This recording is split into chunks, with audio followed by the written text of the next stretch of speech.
పవిత్రమైన తిరుమల శ్రీవారి లడ్డూ ప్రసాదాన్ని కల్తీ నెయ్యితో కల్తీ చేసిన మూర్ఖులకు తగిన శిక్ష పడాలని గాజువాక తెలుగు మహిళా అధ్యక్షురాలు కనక భవానీ అన్నారు. పాత గాజువాక పార్టీ కార్యాలయంలో ఏర్పాటు చేసిన మీడియా సమావేశంలో ఆమె మాట్లాడారు. వైకాపా ప్రభుత్వ హయాంలో ఎంతటి ఘోరం జరగడం చూస్తుంటే ఇందులో ఆ పార్టీకి చెందిన పెద్ద తలకాయల హస్తం ఉందని స్పష్టంగా తెలుస్తుందని అన్నారు.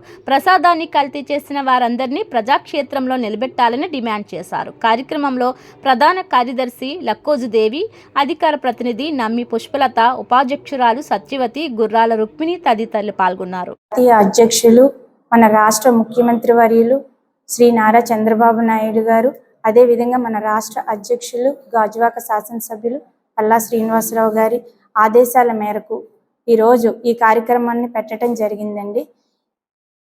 గత వైసీపీ ప్రభుత్వంలో కోట్లాది మంది హిందూ భక్తుల మనోభావాల్ని దెబ్బతీసే విధంగా వైసీపీ కల్తీ నాయకులు చేసిన కల్తీ పనులు ఏవైతే ఉన్నాయో వాటి గురించి ఈరోజు మాట్లాడాలి అని కంపల్సరీగా ఈ మీటింగ్ పెట్టడం జరిగింది. ఎందుకంటే మన కలియుగ దైవం, అదేవిధంగా కోట్లాది భక్తుల ఇష్టదైవం అయినటువంటి వెంకటేశ్వర స్వామి ప్రసాదం అంటేనే లడ్డు. అలాంటి లడ్డూలోని కల్తీ నెయ్యిని చేసింది ఈ కల్తీ వైసీపీ గవర్నమెంట్. అయితే ఈ కల్తీ నెయ్యి గురించి సుప్రీంకోర్టు ఒక సిట్ని ఏర్పాటు చేయటం జరిగింది. సిట్ ఇచ్చింది 11 పేజీల నివేదిక. ఆ నివేదికని సైడ్ పెట్టడం గురించి ఈ వైసీపీ నాయకులు చాలా డ్రామాలు ప్లే చేస్తున్నారు. అది మనకి ప్రజలకు తెలియాల్సిన ఆవశ్యకత ఎంతైనా ఉంది. మనం చూసుకున్నట్లయితే ఫస్ట్ టెండర్ని పిలాలి అంటే కొన్ని రూల్స్ అండ్ రెగ్యులేషన్స్ ఉంటాయి. కానీ ఆ రూల్స్ని ఏది కూడా గత వైసీపీ ప్రభుత్వం పాటించలేదు. ధన అర్జననే ప్రధాన లక్ష్యముగా, అంటే డబ్బును దోచుకోవడమే ప్రధాన లక్ష్యంగా ఆలోచించి ఆ టెండర్ని వేరొకరికి ఇవ్వటం జరిగింది. మనకి ఫస్ట్ టెండర్ ఇవ్వాలి అంటే రోజుకి పర్ డే 4 లక్షల లీటర్ల పాలు ఇచ్చే డైరీ ఉండాలి. అదేవిధంగా 12 టన్నుల నెయ్యిని తయారు చేసే డైరీ ఉండాలి. కానీ గత ప్రభుత్వం, వైసీపీ ప్రభుత్వం ఇచ్చిన డైరీ ఏం డైరీ అంటే బోలో బాబా డైరీ. మరి దానికి ఆవులు ఉన్నాయా అంటే అసలు ఆవులు లేవు. పోనీ 12 టన్నుల నెయ్యి ప్రిపేర్ చేయగలిగే పాలని ఏమైనా సేకరిస్తుందా బయట నుంచి అంటే అది కూడా లేదు. పాలని బయట నుంచి సేకరించట్లేదు, ఆవులు కూడా లేవు.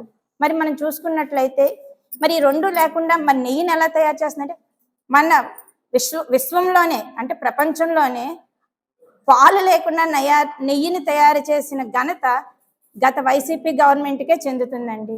ఇది ఎలాగంటే పామాయిల్ని యూజ్ చేసి, పామాయిల్కి రకరకాలైన కెమికల్స్, అంటే మనం చూస్తున్నట్లయితే గ్లైకోగ్లిజరైడ్స్, అదేవిధంగా లాక్టిక్ యాసిడ్స్. గ్లైకోగ్లిజరైడ్స్ అంటే అందరికీ తెలుసు జంతు కొవ్వు. అసలు హిందువుల మనోభావాలను ఆడుకోవాలంటే ఆ నెయ్యిలోని జంతు కొవ్వు కలిపిందంటేనే మనకు అర్థమవుతుంది అది హిందువుల మనోభావాలను ఎలాగ ఆడుకున్నారు అన్న విషయాన్ని. అదేవిధంగా రంగు రావాలంటే బీటా కెరోటిన్ యాడ్ చేశారు. అదేవిధంగా స్మెల్ రావాలి అని ఎసిటిక్ యాసిడ్, ఈస్టర్ని యూజ్ చేశారు. అదేవిధంగా నెయ్యిలా కనిపించాలి అని చెప్పి ఒక ఆర్టిఫిషియల్ రసాయనాలని యాడ్ చేశారు. అదే లబ్సా యాసిడ్స్ లాంటివి యాడ్ చేశారు. ఇంత క్రూరంగా ఇన్ని కెమికల్స్ వాడి హిందువుల మనోభావాల్ని దెబ్బతీయలేదండి, హిందువుల ఆరోగ్యాన్ని కూడా దెబ్బతీసే విధంగా ఉంది గత వైసీపీ గవర్నమెంట్ యొక్క చర్యలు. అదే కాదండి, మనం చూసుకున్నట్లయితే వీళ్ళు చేసిన అక్రమ పనులని కప్పిపుచ్చుకోవటానికి, అదేవిధంగా సిట్ ఇచ్చిన నివేదికను పక్కదారి పట్టించడానికి కొత్తగా హెరిటేజ్ మీద బురద జల్లటం జరుగుతుంది. మనం హెరిటేజ్ గురించి చూసుకున్నట్లయితే మన అన్న ఎన్టీఆర్ గారు అసలు తెలుగుదేశం పార్టీ పెట్టడమే ప్రజలే దేవుళ్ళు, సమాజమే దేవాలయం అనే నినాదంతో ఈ తెలుగుదేశం పార్టీని పెట్టడం జరిగింది. అలాంటి గొప్ప తండ్రికి పుట్టిన బిడ్డ మన భువనేశ్వరమ్మ. భువనేశ్వరమ్మ గారు ఎప్పుడు కూడా ప్రజలకు సేవ చేయాలి అనే ఆలోచనలోనే ఉన్నారు. అలాంటి భువనేశ్వరమ్మ లీడ్ చేస్తున్నటువంటి హెరిటేజ్ మీద బురద జల్లడానికి ఈ వైసీపీ గవర్నమెంట్ చూస్తుంది. అదే విధంగా మనం చూసుకున్నట్లయితే వైవి సుబ్బారెడ్డి గారే స్వయంగా చెప్పారండి, కల్తీ తమ హయాంలో కల్తీ నెయ్యి జరిగిందని ఆయనే ఒప్పుకున్నప్పుడు ఇంకా ఈ వైసీపీ నాయకులు డ్రామా ప్లే చేస్తూ అసెంబ్లీలోని చాలా నాటకాలు ఆడడం జరుగుతుంది. మనం ఇంకా చూసుకున్నట్లయితే మన జగన్మోహన్ రెడ్డి గారు అయినటువంటి తండ్రి గారు రాజశేఖర రెడ్డి గారు ఒక విషయం చెప్పడం జరిగింది. 7 కొండలు వెంకటేశ్వర స్వామికి ఎందుకు 2 కొండలు సరిపోతాయి అని ఆ రోజే మన భక్తుల మనోభావాన్ని దెబ్బతీసే విధంగా మాట్లాడారు.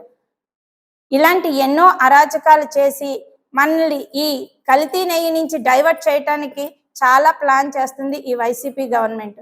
ఈ విషయాలన్నీ ప్రజలకు తెలియాలి అన్న ఒకే ఒక ఉద్దేశంతో ఈ రోజు ప్రెస్ మీట్ పెట్టడం జరిగింది.